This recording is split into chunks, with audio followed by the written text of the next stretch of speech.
अऊज़ु बिल्लाहि मिनश्शैतानिर्रजीम बिस्मिल्लाहिर्रहमानिर्रहीम अस्सलामु अलैकुम व रहमतुल्लाहि व बरकातुहू नहमदुहु व नुसल्ली अला रसूलिहिल करीम या रब्बी लकल हम्दु कमा यंबगी लिजलाली वजहिका व अज़ीम सुल्तानिक। आज मैं एक टॉपिक पे बात करना चाहूँगी, बहुत आम है लेकिन इसमें बहुत गहराई है। वो इस तरह से है कि आप सल्लल्लाहु अलैहि वसल्लम की, अगर हम चाहते हैं कि हम आप सल्लल्लाहु अलैहि वसल्लम की दुआओं के मुस्तहिक बन सकें तो उसके लिए हम क्या करें। तो मैं अपनी बात सामने नहीं रखूँगी बल्कि मैं आप सल्लल्लाहु अलैहि वसल्लम की बात सामने रखूँगी, क्योंकि आप सल्लल्लाहु अलैहि वसल्लम की बात से बढ़कर, आपके फरमान से बढ़कर, आपके इरशादात से बढ़कर कोई बात नहीं हो सकती। तो आप सल्लल्लाहु अलैहि वसल्लम ने फरमाया, ये मैं आपका फरमान आपके सामने रखती हूँ। आप फरमाते हैं कि अल्लाह ताला उस आदमी को तरोताज़ा रखे जिसने हमसे हदीस सुनी और उसे जूं का तूं आगे पहुंचा दिया, क्योंकि अक्सर वो लोग जिनको हदीस पहुंचाई गई हो वो सुनने वालों से ज़्यादा याद रखने वाले होते हैं। इसे इब्ने माजा ने रवायत किया है। अब देखें कि आप सल्लल्लाहु अलैहि वसल्लम के फरमान की रोशनी में एक चीज़ हमें बिल्कुल क्लियर मिल गई, बिल्कुल वाज़ेह मिल गई कि आप सल्लल्लाहु अलैहि वसल्लम ने उन लोगों को दुआएं दी हैं जो कि आप सल्लल्लाहु अलैहि वसल्लम के फरामीन को, आपकी तालीमात को, आपके कॉल को, आपके एक्शन को आगे पहुंचाएं। और यही वो बात है जो कि आप सल्लल्लाहु अलैहि वसल्लम ने अपने आखिरी खुतबे में, जिस हिज्जतुल वदा के मौके पर फरमाई थी कि जो हाज़िर हैं वो गायब को पहुंचा दें। फिर आप सल्लल्लाहु अलैहि वसल्लम ने बाकायदा उनसे गवाही ली थी कि क्या मैंने तुम्हें पहुंचा नहीं दिया। क्या पहुंचा दिया? आप सल्लल्लाहु अलैहि वसल्लम ने अल्लाह ताला का पूरा वो पैगाम लोगों तक पहुंचा दिया। तो ये फिर आप सल्लल्लाहु अलैहि वसल्लम की दुआओं का मुस्तहिक बनने के लिए ये हमारे फ़र्ज़ है कि हम आप सल्लल्लाहु अलैहि वसल्लम की बातों को आगे पहुंचाएं। आप सल्लल्लाहु अलैहि वसल्लम ने ये भी फरमाया था, मैं मफ़हूम बता रही हूँ, कि अगर किसी को एक आयत भी आती है तो वो आगे पहुंचा दे। यही वो बात है जिसकी तलकीन अल्लाह ताला ने कुरान पाक में भी फरमाई है कि ये मतलब एक हमारी चॉइस नहीं है, बल्कि ये एक तरह की हमारी ज़िम्मेदारी है। वो किस तरह से है? अगर आप थोड़ा सा कुरान पाक के ऊपर गौर करें ना, और उसके सब्जेक्ट के ऊपर गौर करें और उसके मतलब के ऊपर गौर करें ना, तो आपको ये बात, यही बात कुरान पाक में भी आपको मिलेगी। वहाँ पर अल्लाह ताला ने ये इरशाद फरमाया है, ये भी मैं आपके सामने रखती हूँ। अल्लाह ताला ने जो फरमाया है ना, आयत का तर्जुमा मैं आपके सामने रखती हूँ। अल्लाह ताला फरमाते हैं कि अब दुनिया में वो बेहतरीन ग्रोह तुम हो, कि अब दुनिया में बेहतरीन ग्रोह तुम हो जिसे इंसानों की हदायत और इस्लाह के लिए मैदान में लाया गया है। तुम नेकी का हुक्म देते हो, बदी से रोकते हो और अल्लाह पर ईमान रखते हो। अहले किताब अगर ईमान लाते तो इन्हीं के लिए बेहतर होता, अगरचे इनमें कुछ लोग ईमानदार भी पाए जाते हैं मगर इनके बेशतर अफराद नाफरमान हैं। यानी अल्लाह ताला भी ये फरमा रहा है कि ये तुम लोगों की अब जिम्मेदारी है कि तुम नेकी का हुक्म दो और बुराई से रोको, ये ऑप्शनल नहीं है। और ये यहाँ पर एक नुक्ता बहुत अहम है। वो क्या है? वो ये है कि अहले किताब अगर ईमान लाते तो इन्हीं के लिए बेहतर होता, अगरचे इनमें कुछ लोग ईमानदार भी पाए जाते हैं। तो अहले किताब के ईमान लाने से क्या मुराद है? यहाँ पर जहाँ तक मैं समझी हूँ वो ये है कि वो अपने नबी पर तो ईमान लाए थे जो उनके वक्त के नबी थे, ठीक है ना, और वो तौहीद को भी मानते थे और वो अहले किताब भी थे, अपनी किताब को मानते थे। लेकिन जिन लोगों ने आप सल्लल्लाहु अलैहि वसल्लम का ज़माना पाया और आपके ऊपर ईमान नहीं लेके आए तो उनका ईमान मुकम्मल नहीं है। हाँ, जब हुज़ूर पाक सल्लल्लाहु अलैहि वसल्लम इस दुनिया में तशरीफ़ नहीं लाए थे तो उस वक़्त तक उनका ईमान मुतबिर था, क्योंकि उस वक़्त आप सल्लल्लाहु अलैहि वसल्लम नहीं आए थे। तो यहाँ पर अल्लाह ताला फरमा रहे हैं तो उनके लिए ये बेहतर था। तो फिर हमें ये भी मिलता है कि कुरान पाक पढ़े ना, तो उसमें ये अल्लाह ताला फरमाता है कि बनी इसराइल को अल्लाह ताला ने तमाम अक़वाम के ऊपर फजीलत दी। अल्लाह ताला बार बार कहते हैं कि हमने उनको नेमतों की इंतहा कर दी, उनके बनी इसराइल में हमने पे दर पे पैगंबर भेजे اور وہ انہیں حق کی طرف بلاتے تھے، لیکن کچھ عرصہ گزرا کہ انہوں نے اس حق کے پیغام کو خود اس کے اوپر عمل کرنا بھی چھوڑ دیا، آگے وہ پیغام پہنچانا بھی چھوڑ دیا، جس کے کیا ہوا، نتیجہ کیا ہوا کہ انہوں نے پھر اللہ تعالیٰ نے ان کی نافرمانیوں کی وجہ سے، ان کی سرکشیوں کی وجہ سے ان کو معزول کر کے امت مسلمہ کو مامور کر دیا. یعنی اب امت مسلمہ کو یہ منصب عطا کر دیا اللہ تعالیٰ نے کہ وہ اللہ تعالیٰ کے دین کا کام جو ہے وہ آگے پہنچائیں، کیونکہ ختم نبوت ہو گئی لیکن کار رسالت باقی ہے. تو اس لحاظ سے ہمارے اوپر یہ بہت بڑی ذمہ داری ہے کہ ہم آپ صلی اللہ علیہ وسلم کے پیغامات کو، آپ کے ارشادات کو، آپ کی تعلیمات کو آگے پہنچائیں. تو بہترین امت کا جو لقب ہے وہ ویسے نہیں ملا، وہ اس وقت بہترین امت ہوگی جب کہ ہم اللہ اور رسول کے پیغام کو آگے پہنچائیں گے، جوں کا تم آگے پہنچائیں گے.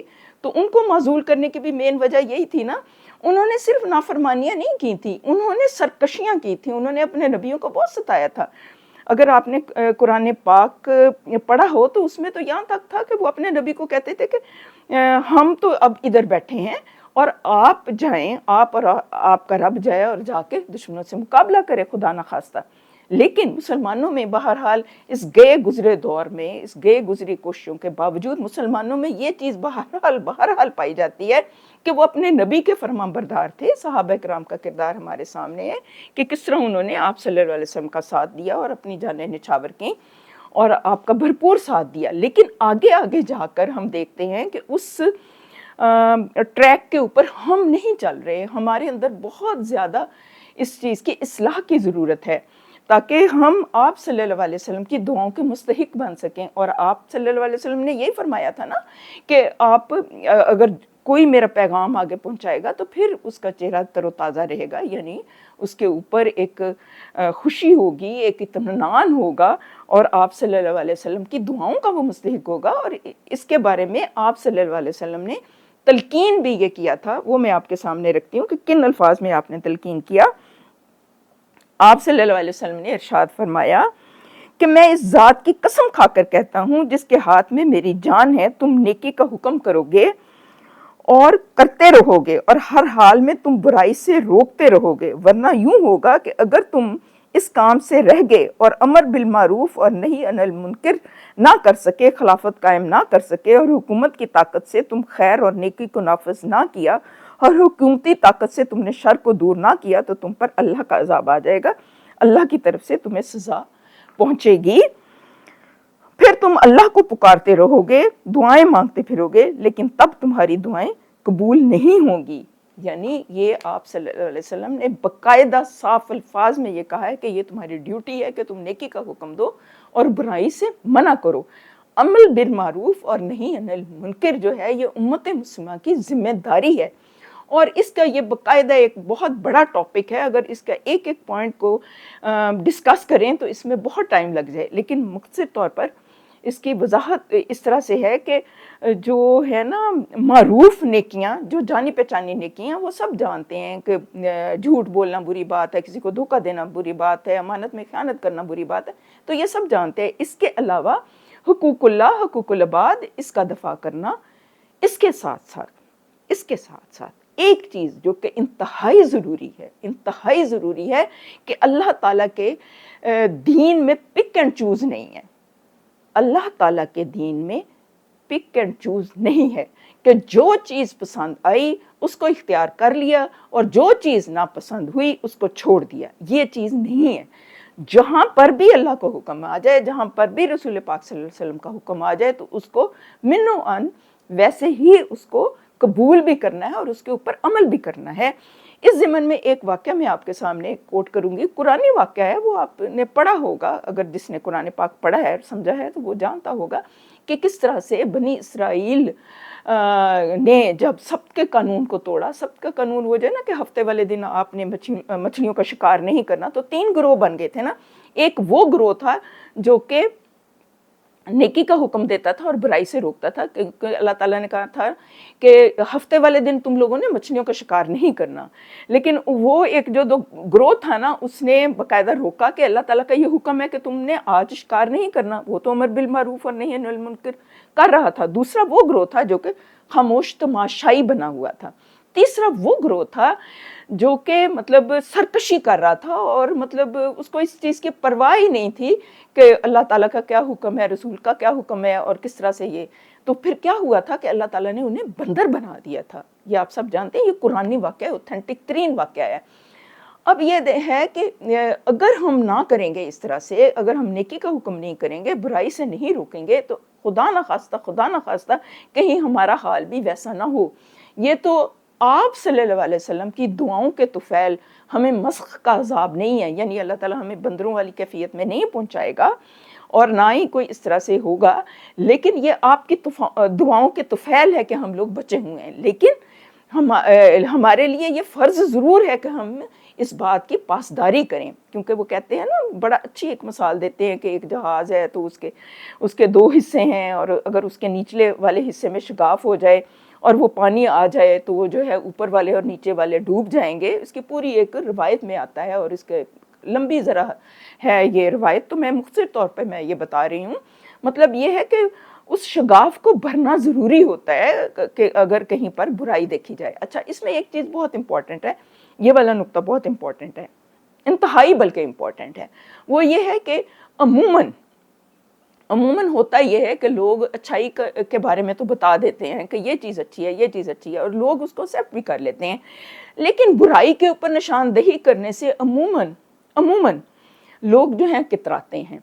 इस ज़मन में ये बैलेंस होना चाहिए। जहाँ पर भी मुआशरे में कोई बुराई हो, कोई इस तरह से किसी भी तरह की इखलाकी बुराई हो और मामलात की बुराई हो, या इबादात में अगर कोई इस तरह से डंडी मारी जा रही हो, तो उन सारी चीज़ों की निशानदही करना इंतहाई ज़रूरी है ताकि उसकी इस्लाह हो सके।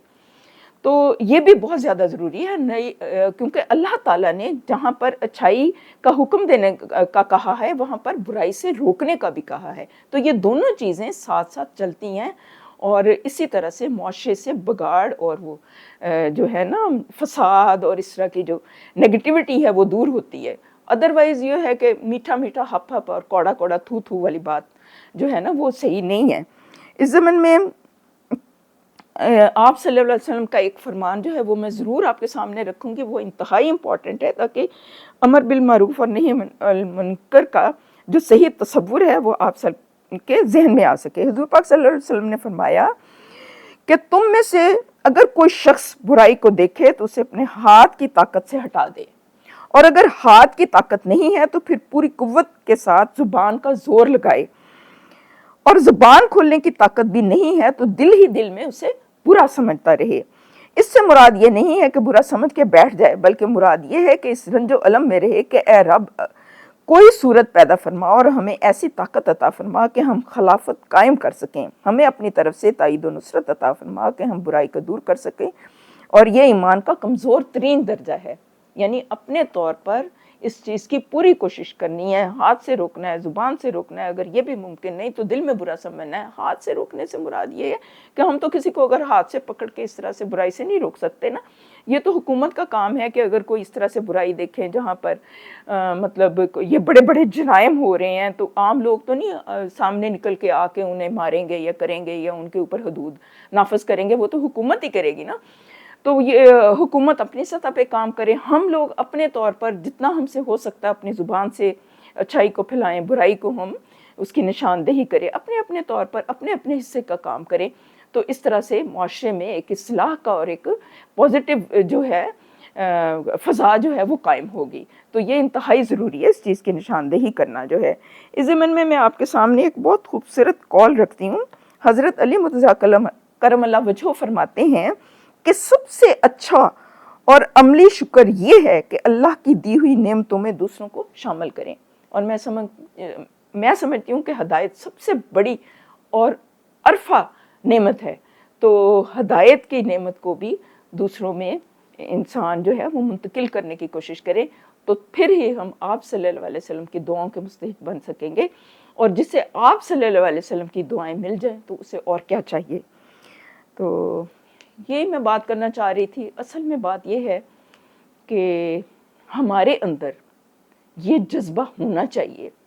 میرے اندر، سب سے پہلے میں اپنے آپ کے کہہ رہی ہوں، میرے اندر، آپ کے اندر، ہم سب کے اندر، کہ ہم آپ صلی اللہ علیہ وسلم کو، آپ صلی اللہ علیہ وسلم کو اپنی زندگی کا سب سے بڑا رہنما، سب سے بڑا ہیرو، سب سے بڑا، میں کہتی ہوں مجھے وہ الفاظ ہی نہیں مل رہے کہ آپ ہی کو ہم سب سے بڑا سمجھیں. بعد از خدا بزرگ توئی قصہ مختصر. ہمارا جو ہے نا زاویہ نگاہ، یا جسے کہتے ہیں نا ورڈ ویو یا زاویہ نگاہ، وہ عام لوگوں سے مختلف ہو. ہمارا زاویہ نگاہ یہ ہو کہ ہم دین کے اوپر چلیں گے تو پھر ہی ہمیں دنیا کی بھی فلاح ملے گی اور آخرت کی بھی فلاح ملے گی. اور ہم کوشش کریں کہ اگر ہم جسمانی طور پر آزاد ہوئے ہیں جغرافی سطح پر، تو ہم ذہنی طور پر بھی، ذہنی غلامی سے بھی نکلیں. ہم اپنی سوچ کو، اپنے دل کو، اپنے دماغ کو ہر طرح کے غلط تاثرات سے نکال کر ایک لائن پر لے آئیں کہ جو اللہ اور اس کا رسول صلی اللہ علیہ وسلم کہتے ہیں، فرماتے ہیں، کرتے ہیں، ہمیں پیغام پہنچاتے ہیں، ہمیں دعائیں دیتے ہیں، وہ سب سے بڑھ کر ہے اور اس سے بڑھ کر کوئی چیز نہیں ہے. بس یہی میرا آج کا خاص پیغام ہے. ہم قرآن کو پکڑ لیں، آپ صلی اللہ علیہ وسلم کے فرامین کو پکڑ لیں تو انشاءاللہ تعالی ہماری زندگی میں بہار آ جائے گی. ہمیں آپ صلی اللہ علیہ وسلم کی دعائیں بھی ملیں گی اور کامیابیاں بھی ہمارا قدم چومیں گی انشاءاللہ. والسلام آخر دعوانا الحمدللہ رب العالمین. اللہ تعالیٰ آپ سب کا حامی و ناصر ہو. السلام.